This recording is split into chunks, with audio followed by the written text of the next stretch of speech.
This week on Forever Spinning, we take a trip back to 1980 San Francisco to dive into the debut album from legendary punk rockers Dead Kennedys as we dissect Fresh Fruit for Rotting Vegetables.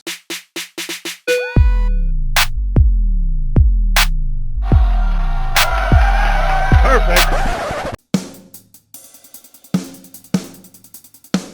Forming in June of 1978, Jello Biafra, East Bay Ray, Klaus Fluoride, and Ted, altogether better known as Dead Kennedys, were ready to go out and completely change the landscape of punk rock forever. As their roots begin in San Francisco, politics was simply ingrained into both their writing and their themes. In a time where homelessness and crime ran rampant, so much so that the mayor and his assistant were assassinated by a political opponent, yeah, you could say that San Francisco was a dystopia. For punks living in San Francisco, it was a time to band together and unite as one in order to defeat this police brutality and inequality that they all faced each and every day. It went so far that Jello Biafra, the lead singer of Dead Kennedys, would end up running for mayor in 1979. His platform was rather absurdist, creating mandates such as bankers needing to wear clown outfits in order to go to work, going so far as to even holding protests on City Hall, with his supporters bearing signs that would say, "If he doesn't win, I'll kill myself," or "Apocalypse Now." And despite many people seeing Biafra as a prankster with no real political merit,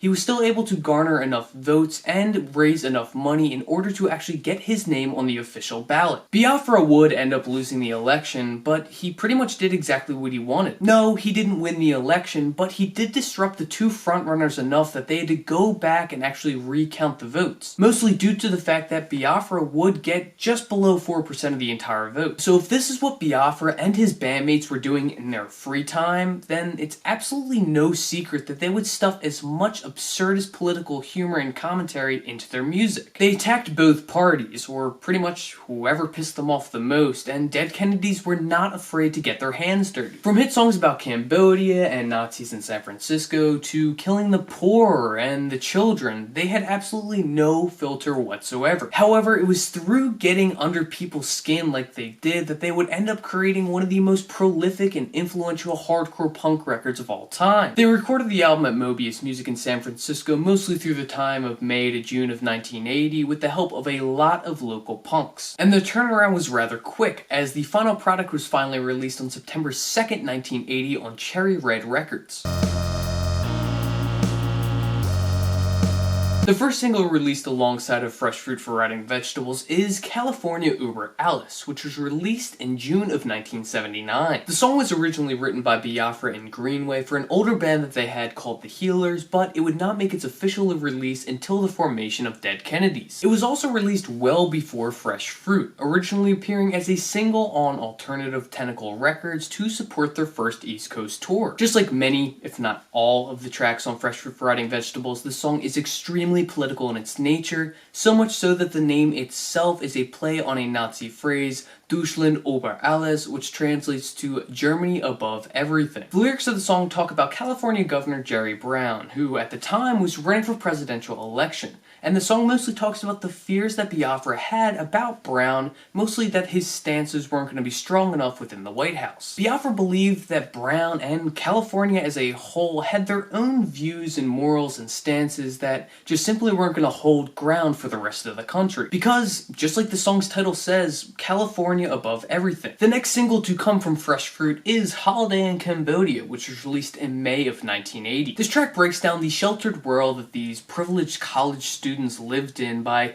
tearing down their quote-unquote good deeds by just simply caring about the plights of people less fortunate than them. The song blazingly opens up with the lyrics, "So you've been to school for a year or two, and you know you've seen it all. In daddy's car, thinking you'll go far, back east your type don't crawl." Dead Kennedys are basically mocking these silver spoon-fed know-it-alls for their scrutiny of those less fortunate than them, especially when these sweater-wearing assholes have absolutely no problems in their life. The band uses Pol Pot, the genocidal dictator of Cambodia, as an antagonist, exclaiming, "Well, you'll work harder with a gun in your back for a bowl of rice a day." slave for soldiers till you starve, then your head is skewered on a stake. Basically saying that you will never understand the horrors that these people have to deal with on an everyday basis until you experience themselves, so until then, stop being fake empathetic. Holiday in Cambodia would end up peaking at number 2 on the UK indie charts. Last but not least, Kill the Poor was the final single to be released alongside this record, released in October of 1980. As the title might suggest, Dead Kennedys wanted to kill the poor to aid in economic growth. Obviously being satirical, as this is a reference to Jonathan Swift's A Modest Proposal, Dead Kennedys suggested that the government just simply drop a nuclear weapon on the poor and the weak in order to have financial gain. In the first verse, Biafra sings, "It's nice and quick and clean and gets things done, away with excess enemy, but no less value to property." No doubt that this is horrible and despicable, but this is how Dead Kennedys got people's attention. This is one of the most prime examples of them using absurdity in their lyrics to show off how messed up their opposition is. But they're also immensely effective in proving their point, no matter how convoluted it may be. First things first, to kind of pull back the curtain a little bit here, most of the information that I found on this episode and on this record for today comes from this book right here. It is Fresh Fruit for Rotting Vegetables by Michael Stuart Foley, which is a part of the 33 1/3 series, which kind of goes through classic albums, each from a different author's perspective, and explains their importance. This is in no way, shape, or form an ad for this book series, although that would be awesome. This is just more or less me kind of being transparent with you, so if you are interested in any of the stuff that I talked about today, because I really can't dig as deep as they do in a 120-page novel, you should definitely go check one of these books out. They're totally worth reading. There are tons of them. So many of the records that I've actually covered on this channel so far, I have read one of these books beforehand. So yeah, that's enough about me promoting this book or whatever, but you know, if you find the time and want to read something, I would go do it, especially in this quarantine time. Back to the topic at hand, I have such an appreciation for Dead Kennedys and their antics, and especially after doing all of the research for this album in particular. They were punks through and through. To me, these are the real punks in the world, people who called out the injustices of those who were being treated unfairly,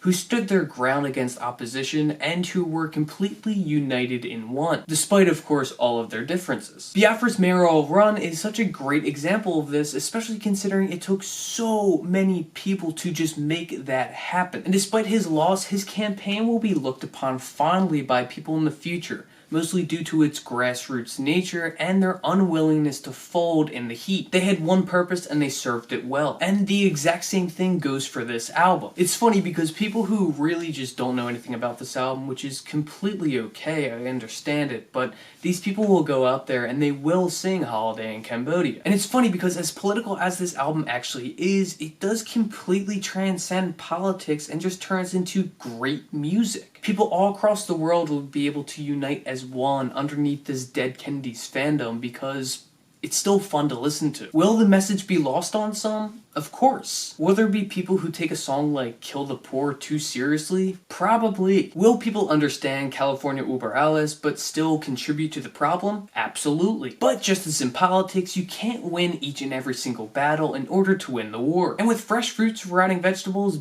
Dead Kennedys absolutely won that war. Because even though Biafra's Mayoral Run ended up in a defeat, he was still able to bring in new voters, mostly older voters, so senior citizens, that actually saw some good qualities within this guy, and that he wasn't in it for just a joke, he stood for something good. Just as these older citizens were able to recognize Biafra's importance in this Mayoral Run back in 1979, people are able to listen to Fresh Fruit for Rotting Vegetables and see through all of these childish antics and these pranks and shenanigans that these people really cared about what they were talking about. They too were concerned about their neighborhoods just like you are currently. They were just concerned in a much more outlandish way. But no matter how you see it, Fresh Fruit for Rotting Vegetables is a landmark album for not only punks and hardcore punks and surf punks and all of the like, but also for just political music as a whole. And because of all this, Fresh Fruit for Rotting Vegetables will definitely stand the test of time. So, whether you've never heard this album before, or if it is a personal favorite of yours,